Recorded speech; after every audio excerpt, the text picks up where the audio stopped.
Hi guys, thanks for watching another video. If you like it, please subscribe to the channel. In today's video, we're going to talk about how to replace a broken slat in some windows. So let's jump right in. This bottom fixed slab on the blinds, you're going to flip that over, and you'll notice there's going to be tabs all along. You're going to need to do this on each end, and if it's loose enough, you should just be able to get it off with a fingernail. If not, there's a spot there you can get a screwdriver to pull it off. So you're going to undo the tab. There should be a knot there, and undo the knot, and then pull that tab off.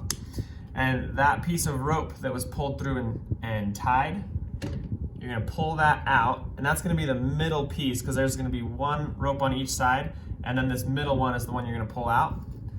So you just keep pulling that out above the slat that you're gonna replace. Now I've already done this for the other side, but you'll need to do that if you haven't. And then that part will slide right off. And then we're gonna replace it with the bottom one.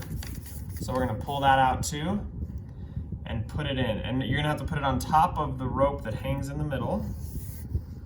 And do the same thing across all three. And it sits there, and then we need to put this rope back through the middle.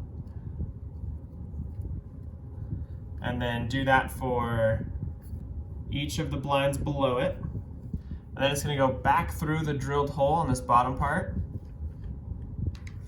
You see that hole there. And you're going to put this back through this plastic tab. Now, if you have some trouble putting it through there, I use a toothpick to help feed it. And then you'll see what kind of tautness you want. Don't pull it too tight, but you don't want a ton of slack in there.